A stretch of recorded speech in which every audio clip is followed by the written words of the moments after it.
안녕하세요. 저는 연세대학교 예방의학교실 의국장 김현규라고 하고요. 저희 예방의학교실의 레지던트 선발 설명을 하도록 하겠습니다. 어, 저희 목차는 이렇게 길긴 한데, 뭐 내용들 중에 일부 뺄 부분이나 빨리 넘어갈 부분들은 넘어가고, 또 중요한 부분들, 궁금하신 부분들, 그런 것들 위주로 진행을 하도록 하겠습니다. 아마 예방의학과에 대해서 아시는 분들은 매우 드물 거라고 생각을 하고, 저희가 보통 그 3, 4학년 때 실습 돌 때는 거의 접하지 못하고, 어, 국시 칠 때 잠시 봤다가 이후에는 거의 생소한 그런 과실 되는데요. 저희 예방의학과에서도 레지던트 과정을 뽑고 있고, 그런 예방의학과가 어떤 과인지에 대해서 간략하게 설명을 좀 드리도록 하겠습니다. 어, 보통 임상과랑 다르게 예방학은 기초의학에 속해 있음에도 불구하고 레지던트를 선발을 하고 있고, 좀 낯선 부분들이 많을 것입니다. 특히 환자를 보지 않기 때문에 환자를 보는 과들과 좀 다른 부분들이 굉장히 많은데, 우선 예방의학이란 과가 어떤 과인지 먼저 말씀을 드리면은, 원래 본과 1학년 때 말고 본과 2학년 때 보통 배우는 역학이라든지 보건관리 정책 이런 과목들을 배우게 되는데, 그때 배웠던 이제 환자를 보는 과가 아니라 개인이나 집단들을 대상으로 이제 보건 사업을 한다든지, 또 어떤 이유에서 병들이 생겨나가는지, 또 우리 건강에 영향을 미치는 인자들이 어떤 것들이 있는지 이런 것들을 주로 공부를 하고, 또 그 부분들에 있어서 질병이나 아니면 조기 사망들을 예방하는 부분들을 목적으로 하는 그런 전문적인 의학의 한 분야입니다. 그래서 아마 본과 때 공부할 때 소위, 중이, 대이 이런 내용들을 많이 배우셨을 텐데, 좀 한 사람 한 사람을 치료하는 부분보다는 좀 전체적으로 사람들이 더 건강해지고 덜 죽는 것을 이제 목표를 하고, 이제 그거에 대해서 배우고 또 수련을 하는 과라고 생각하시면 되겠습니다. 이건 교과서에서 나왔던 부분인데 그건 재미가 없으니까 넘어가도록 하고요. 그래서 이제 좀 포괄적으로 보건의료에 관련된 이제 과라고 할 수 있겠습니다. 아주 오래전부터 저희 예방의학교실은 시작이 됐고, 지금까지 100여 년 동안 아주 많은 선생님들께서 우리나라 보건 사업을 진행을 해오셨고, 또 이제 뭐 강화 스터디라든지 여러 가지 연구들을 통해서 건강과 또 이제 여러 질병들을 예방하는 그런 사업들을 시행을 해왔었습니다. 그래서 크게 이제 세 가지 분야로 저희가 보통 나누곤 하는데요. 이제 역학이라든지 보건관리, 또 환경보건, 학교에 따라 좀 다르시겠지만 이제 이런 과목명으로 이제 접했었던 부분들이 합쳐져 가지고 저희 예방의학 교실에서는 이제 예방학과의 이제 파트별로 이제 저희가 수련 또는 이제 공부를 하고 있습니다. 그래서 역학은 다들 아시다시피 이제 병이 어떤 이유에서 생겼는지, 또 그 병의 원인 그런 것들에 대해서 이제 역학적인 연구를 진행을 하는 거고, 아무래도 최근에 이제 코로나가 있었으니까 그때 이제 역학조사 이런 단어들을 통해서 역학을 이제 좀 더 낯익은 그런 단어일 수 있겠습니다. 그리고 보건관리는 이제 우리가 환자를 치료를 할 때 있어서 어떠하게 지불 제도가 진행이 될지, 또 이제 병원은 어떻게 경영이 될지, 또 전체적인 의료 시스템은 어떻게 좀 더 나아질 방향이 있는지 이런 것들에 대해서 고민하고 이제 시행을 하는 그런 관리 분야라고 할 수 있겠고요. 이제 마지막으로 우리가 살고 있는 주변 환경들, 특히 뭐 대기 오염이라든지 아니면 미세먼지 이런 것들이 우리 신체에 어떤 영향을 미치는지, 또 그런 것들을 어떻게 하면 개선해 나갈지 이런 것들에 대한 연구를 하는 곳이 환경보건이라고 할 수 있겠습니다. 이제 역학과 관리 또 환경보건에서는 이러한 연구들을 진행을 하고 있고, 이제 하나하나 조금씩 보게 되면 뭐 심혈관 역학이라든지 정신역학 또 사회역학에서는 이제 각각의 이제 분야에 따라서 그 병이 어떻게 생겨나가는지, 또 사람들을 코호트를 모아서 그 코호트 대상자들을 이제 지속적으로 팔로우를 하면서 어떤 요인들이 질병을 발생하는 데 영향을 미치는지 그런 것들에 대한 연구를 주로 하고 있습니다. 그래서 저희 쪽에서는 심혈관 역학과 또 정신 역학 랩이 크게 있고요. 이제 각각에 대해서는 질병별로 이런 여러 가지 기전 같은 것들, 위험 요인 같은 것들을 공부를 하고 있습니다. 그래서 교수님 세 분과 fellow 한 명, 그리고 현재 전공의가 이 파트에는 세 명이 있습니다. 그래서 역학 파트로 들어오시게 되면은 아무래도 여러 가지 코호트 관리라든지 또 빅데이터들을 가지고 병이 어떤 이유에서 생기는지 이런 것들에 대한 연구를 주로 진행을 하게 됩니다. 또 환경 파트에서는 일부 지역들에 직접 가서 또 이제 환경 요인들이 어떤 문제들이 있는지 보고, 또 그런 것 데이터들을 수집을 해서 실제로 우리가 얼마나 건강에 영향을 미치는지 이런 부분들을 연구를 하게 되고요. 여러 가지 연구 자료들을 통해서 또 이제 학교에서도 미세먼지가 어떤 학생들에게 건강을 영향을 미치는지 이런 연구도 최근에 진행을 하고 있습니다. 그리고 최근 들어서는 빅데이터를 활용해서 좀 더 이제 건강과 관련된 여러 가지 연구들을 진행을 하고 있고요. 네, 그래서 김창수 교수님과 조재림 교수님 두 분께서 열심히 연구를 하고 계십니다.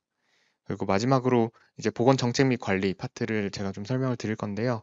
여기에 정책과 관리, 특히 정책은 우리 보건 정책 여러 가지 뉴스들을 보면 나오는 어, 의사 인력을 어떻게 할지, 또 이제 병원에서 어떤 수가들을 할지 이런 것들에 대한 정책을 짜고 실제로 연구를 하고 또 앞으로 어떻게 나아가면 좋을지에 대한 연구들을 여러 가지 진행을 하고 있고요. 또 그 실제로 의료의 질 관리라든지 평가, 또 병원을 어떻게 경영할지 이런 부분들도 함께 연구를 하고 있습니다. 그래서 네 분의 교수님과 fellow 한 명, 그리고 제가 이 파트에 있습니다. 그래서 주로 이제 실제 프로젝트를 많이 참여를 하게 되고요. 이 참여하는 프로젝트를 보면은 우리가 그 말로만 듣던 아니면은 그 이제 환자를 보게 되면 실제로 수가를 청구를 하게 되고 이제 심평원에서 이제 거기에 대한 판단을 하고 나중에 돈을 받는 그런 여러 가지 과정들이 어떻게 이루어지는지, 또 그런 부분들에 있어서 어떤 한계점이 있는지, 또 그런 한계점을 개선해 나가는데 어떤 이제 방안이 있을지 이런 것들을 연구를 하고 실질적으로 적용을 하는 그런 프로젝트 참여를 주로 업무로 하고 있습니다. 그래서 이제 크게 보면 이제 예방의학 교실 안에 역학, 환경, 보건관리 이렇게 세 가지 분야가 있고요. 또 이제 직업환경의학과 관련돼서 이제 산업 파트가 함께 이제 같이 연구를 하고 있습니다.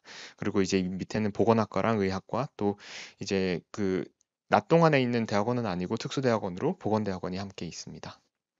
그래서 전체 교수님들과 이제 레지던트 그리고 펠로우는 명단이 이렇게 있습니다. 그래서 제일 사실 앞부분은 크게 중요하진 않을 것 같고 전공의 수련이 어떤지가 가장 궁금하실 부분일 텐데요. 저희는 기초의학 교실에 이제 분류로 되어 있고, 그래서 저희 소속이 병원 소속이 아니라 의료원 소속이긴 하지만 병원 소속이 아니라 의과대학 소속에 있어서 되게 좀 특이한 이제 부분이 있습니다. 그래서 파트도 기초의학 교실에 들어와야지 저희 예방의학 교실을 탭을 찾을 수가 있고요. 그래서 결국 이 3년 동안 다른 기초학교실, 해부학교실이나 이런 곳에서는 거의 이제 전문의 제도가 활성화돼 있지 않은 반면에 저희 예방의학은 그 특수하고 또 실질적으로 예방의학과 전문의로서 이제 활동을 하는 분야들이 있기 때문에 전문의 과정이 있습니다. 그래서 레지던트를 이제 과정을 수련을 하게 되는 거고요.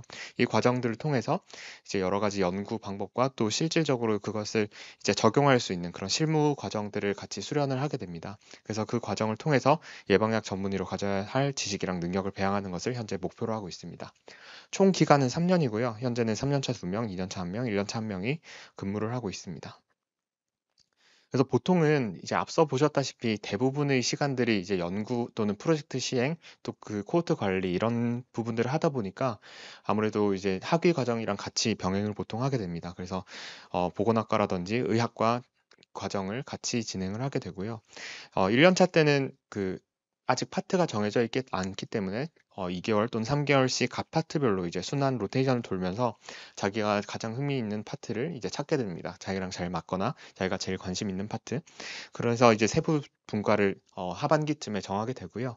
이제 그 이후에는 2년차 때는 각 분야를 이제 파트를 들어가서 프로젝트랑 논문 보고서를 진행을 2년차, 3년차 때 이제 진행을 하게 됩니다. 본인이 원한다면은 질병관리청이나 뭐 외부에 있는 WHO 같은 데서도 3년차 때 이제 파견 근무를 할 수 있습니다. 그래서 저희가 실제로 진행한 프로젝트라든지 아니면 논문 같은 것들을 저희가 예시로 보여드렸고요. 주로 이제 최근엔 뭐 빅데이터 관련돼서 많은 업무들을 하고 있기 때문에 실제로 이제 건강보험공단에 뭐 파견 근무를 한다든지 아니면 해외로 파견 근무를 가는 경우도 있습니다. 그래서 사실 이제 다른 과들은 그 과를 저도 이제 다른 과를 수련을 받고 이제 두 번째로 전문의를 하고 있는 건데, 전공의를 하고 있는 건데, 이제 다른 과를 이제 졸국을 하게 되면은 자기가 어떤 일을 하게 되는지 잘 알게 되잖아요. 그런데 예방의학과는 좀 아무래도 낯선 이제 과다 보니까 어떤 전문의 진로가 있는지에 대해서 다들 궁금증이 많으실 것 같아서 저희가 미리 조금 그거에 대한 이제 답을 좀 찾아와 봤습니다. 그래서 예방의학 전공하면 갈데 없는 거 아닌가? 또 의사가 맞긴 맞나? 이런 질문도 되게 많이 받고요. 당연히 인턴은 하셔야지 올 수 있는 거니까 이 질문에 대한 답은 당연한 거고, 뭐 편하지 않는지 아니면 환자를 볼 수가 없는지 이런 질문들을 되게 많이 하게 됩니다. 그래서 이제 저희 뭐 학회 쪽에서 조사를 한 것 같은데 대부분의 경우에는 아무래도 학계에 좀 많이 남아 있고 또 보건복지부 같은 중앙 국가기관에도 되게 많이 가게 됩니다. 하지만 그 뭐 보건관리대행이라든지 이런 실제로 환자들을 본다기보다는 이제 직장에서 근로하고 있는 근로자들 이런 분들에 대한 보건 관리를 함을 통해서 환자들 또는 이제 상담자들을 이제 볼 수 있는 경우들이 많고요. 그 되게 다양한 그런 진로 분야가 있습니다. 또 예방의학과를 나오시고도 그냥 개원하셔 가지고 여러 가지 예방적인 의료 이제 진료 행위들을 하시는 분도 계시는 걸로 알고 있습니다. 저희 쪽에서 이제 나오신 분들은 아무래도 교원이 가장 많으시고요. 정부 기관이라든지 임상으로 가신 분들도 계시고 또 연구직이나 아니면 여러 기업체로 가셔서 이제 사업 활동을 하시는 분도 계십니다. 어, 그 이게 예전에 만들어져 있는 걸 저희가 좀 같이 가져오긴 했는데 수입 부분이 좀 궁금하실 수도 있는데 아무래도 임상을 하시고 임상과에서도 되게 베리에이션이 크잖아요. 그중에서도 이제 임상과에 비해서는 조금 적을 수는 있다 수입이. 그리고 이제 전문의랑 뭐 MD로서의 구별 이런 것들에 대한 이제 고민들도 있을 수 있는데 아무래도 환자를 보지 않으니까 그런 전문의를 땄을 때 어떤 전문성이 있냐 이런 부분들에서 궁금한 점도 있을 텐데요. 아무래도 예방의학과를 나와야지만 할 수 있는 분야들은 어, 아주 뚜렷하게 예방의학과 의사가 나와야지만 할 수 있는 분야들보다는 예방의학과 의사가 자신의 이제 되게 전문가로서의 여러 지식이나 수련 과정들을 통해서 얻은 그런 이제 능력들을 가지고 할 수 있는 분야는 되게 많습니다. 하지만 이제 많은 교수라든지 아니면 연구직이라든지 이제 공무원이라든지 여러 실질적으로 프랙티스 할 때 그런 부분들이 많이 도움이 된다고 이제 선배분들로부터 알게 됐고요. 아무래도 의사를 하는 데 있어서 주변 사람들의 기대 사항이라든지 본인 스스로도 살면서 이제 기대했던 부분들이 있는데 그런 부분들과 좀 다를 수 있기 때문에 그런 것들에 대해서는 충분히 고민을 하시고 지원을 하는 부분이 이제 필요할 것 같습니다. 네, 그래서 저희는 이제 종합관 4층에 있고요. 장례식장 4층에 오시면은 저희 의국이랑 교수실이 있고 혹시나 궁금하신 사항이 있으면은 제 이메일이라든지 아니면 저희 2년차, 1년차 이메일을 통해서 문의해 주시면 저희가 성실히 답변 드리도록 하겠습니다. 네, 감사합니다.